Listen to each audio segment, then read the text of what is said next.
Okay, we're going to look at the question number 1 in chapter 35, aggregate demand, aggregate supply, and the Phillips curve.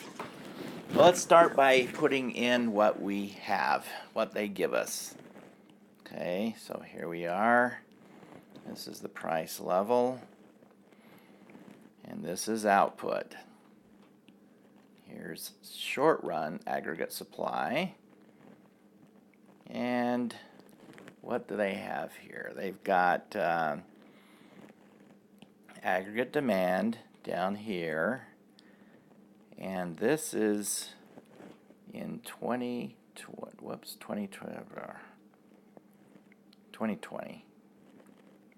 Is that what it says? Yes, 2020. That's the year 2020. In 2020, output is 4, and the price level is 102. And now it says there are 2 possibilities for the future in year 2021. Okay, the first possibility is a aggregate demand A. If that happens, output will be 6 and the price level 104. The second possibility will be aggregate demand B. And if aggregate demand B happens,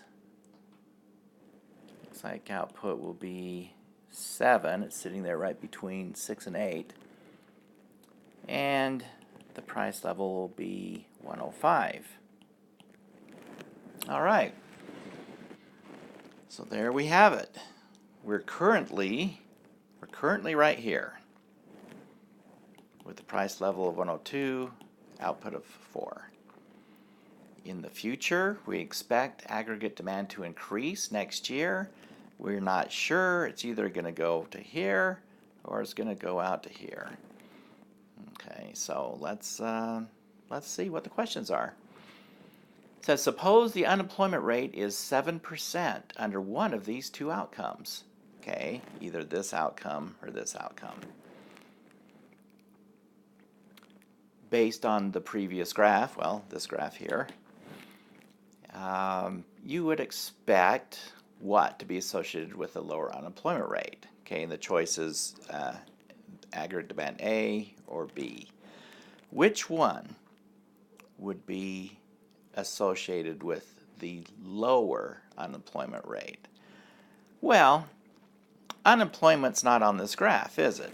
Price levels here, outputs here, but implicitly unemployment is here. Because we know that when output increases, unemployment tends to fall. Because to get more output, we need more inputs, and one of those inputs is labor. So, would you expect lower unemployment at the higher output or the lower output of the 2 possibilities?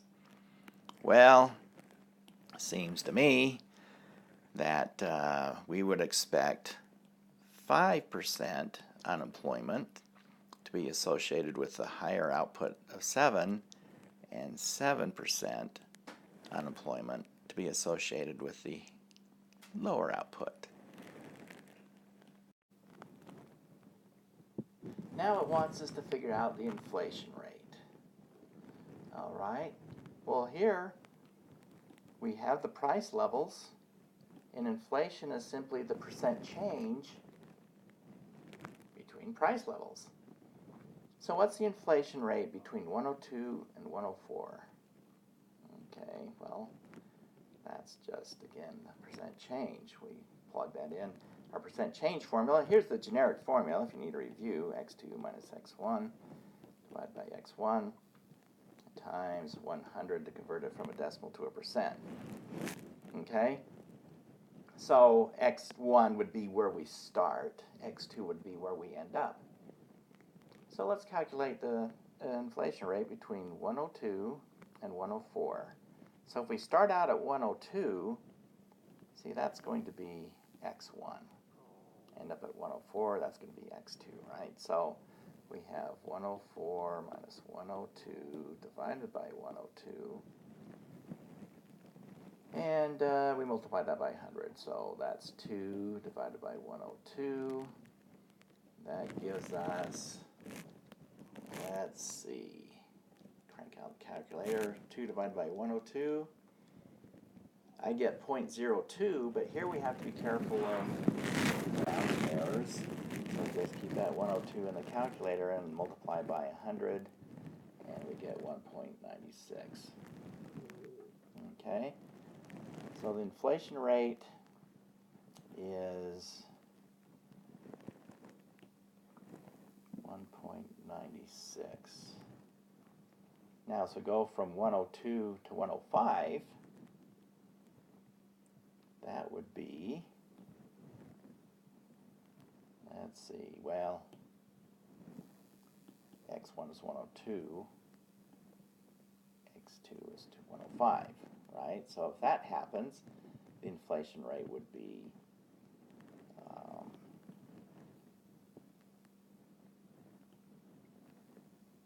105, okay, which gives us 3,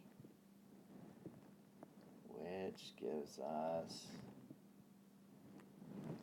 let's see, 3 divided by 102 times 100, 2.94. Okay. So this is, what did I say it was, 2.94. All right, so it wants us to plug that in. Athlia says, what does it say? Lost my place. If aggregate, okay, there we go. If aggregate demand is low in 2021, the economy is outcome A. Okay, that's here. That's this one. So if we go from this point to this point, or from this price level to this price level,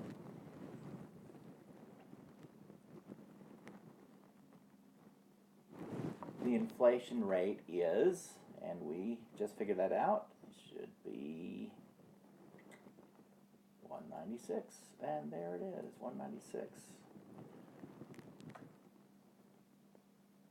Now, it's only asking for it for one of them, but we have to know both to do this Phillips curve. Now it wants us to calculate the Phillips curve. So, let's, oh, whoops. What in the world? Okay.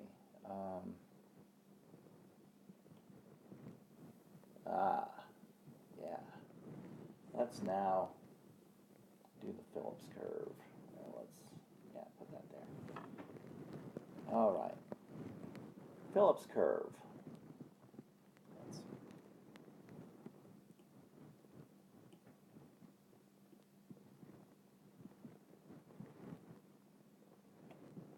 is inflation. And this is unemployment.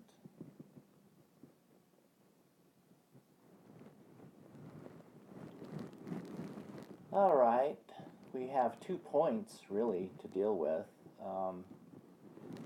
We've got when unemployment is 5%,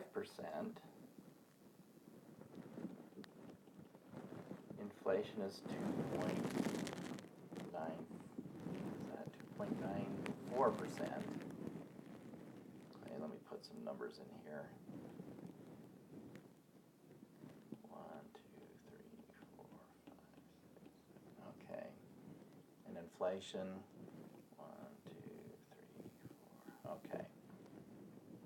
So when unemployment is 5%,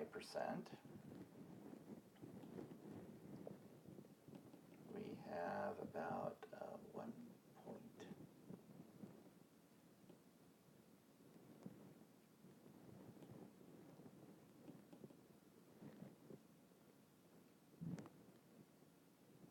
point. Almost a 3%. Right there. And when unemployment is 7%, we have inflation of 1.94, whatever. And there's our points on the Phillips curve. Plot that out.